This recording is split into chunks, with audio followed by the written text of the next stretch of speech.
Hi, my name is Connor. I'm with Wild Birds Unlimited in Westchester and Springboro, Ohio. Today I'm going to give you a few tips on attracting Baltimore Orioles to your yard. Typically they come through about the end of April into May in our area.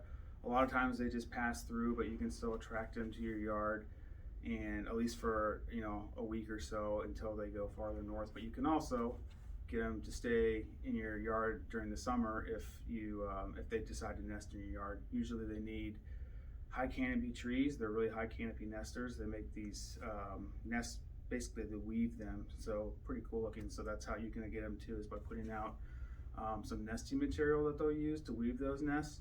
And then as far as food goes, they're primarily fruit eaters. They eat insects as well. Some ways to get them are like oranges, grape jelly, nectar, and then sometimes when they nest they'll transition and they'll eat mealworms too, or suet, something like that. A couple feeders that will target Orioles directly.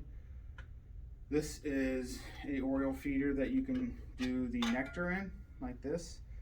You can also put jelly in these dishes, and then you can do fruit on there as well, like oranges and stuff like that. So this is kind of a multifunctional feeder to attract them. And then there's just a weather guard just to protect it from the weather.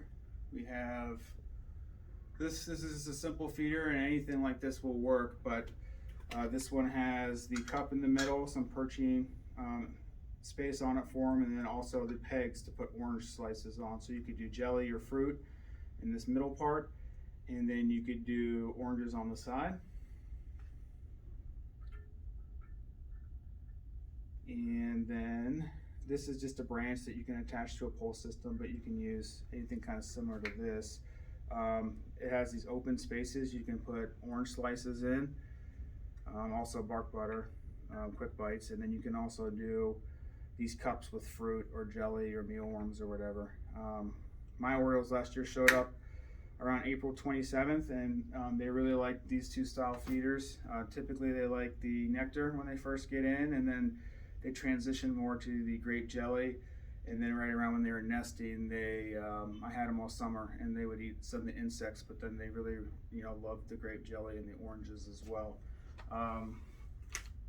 This is an example of some jelly. This is just called birdberry jelly. There's no preservatives or anything. It's grape and blackberry. You can also get grape jelly from your store. You just want to make sure you're trying to avoid stuff with preservatives in it. So there's natural brands of jelly you can get. And then this is just a nectar powder, same as like hummingbird.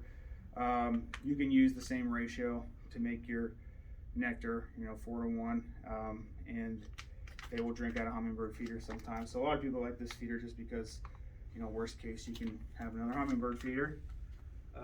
Orioles, like I said, are high canopy nesters, so usually if they're going to stay in your yard, you have to have some mature trees nearby. One thing to keep an eye out for, or an ear, is their song. They have a loud whistle, and they'll sit up in trees and they'll call, looking for a mate or anything like that. But this is what they sound like. So be on the listen for that coming soon. And if you do hear them, or if you want to try and track them, just get your feeder out by the end of April. Put it out in the middle of your yard, because they're going to be looking from those high canopy trees, and hopefully you can get them to nest. If not, it's still worth it just to get them for those few weeks while they're migrating. I'm Connor, and thanks for watching this video. Have a good day.